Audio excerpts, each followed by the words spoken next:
ഇന്നലെ ഞാനേ കണ്ണിയൻ മുഹമ്മദ് ഡോക്ടറുടെ അദ്ദേഹം അൽമാസ് ഹോസ്പിറ്റലിലെ അസ്ഥിരോഗ വിഭാഗ തലവനാണ്. അദ്ദേഹത്തിന് പണി എന്താണ്? ഹഡ്ഡി ടൂട്ടി പോയ ഹഡ്ഡിയാം ജോഡ്തേക്ക് അല്ലേ, എല്ല് പൊട്ടിയ ആൾക്കാരെ എല്ലൊക്കെ റെഡിയാക്കി കൊടുക്കലാണ് അദ്ദേഹത്തിന്റെ പണി. അദ്ദേഹത്തിന് വേറെ പണി വേണ്ട തീരുമാനിച്ച് ക്ലിനിക്കിലിരിക്കുക. വിദേശ രാജ്യത്ത് പോയി അദ്ദേഹം നടത്തിയൊരു പ്രസംഗം ഞാൻ കേട്ടു ഇന്നലെ. അദ്ദേഹം പറഞ്ഞെന്തറിയോ, ഞാനൊരു ഡോക്ടറാണ്, പക്ഷെ ഇപ്പൊ നിങ്ങളോട് എനിക്ക് പറയാനുള്ളത്, നിങ്ങൾ എല്ലാവരും സൂറത്തുൽ മുൽക്ക് പാരായണം ചെയ്യണം. ആകെ 30 ആയതേ ഉള്ളൂ. സൂറത്തുൽ മുൽക്ക് കാണാതെ പഠിച്ചിട്ട് നിങ്ങൾ പാരായണം ചെയ്യണം.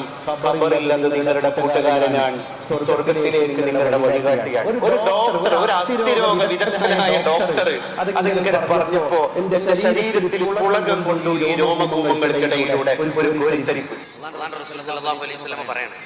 ഖുർആനിലെ ഒരു സൂറത്ത് 30 ആയത്തുള്ള സൂറത്ത്, അതൊരാൾ പാരായണം ചെയ്ത് കഴിഞ്ഞാൽ അയാളെ പാപങ്ങൾ കൊടുക്കുന്നത് വരെ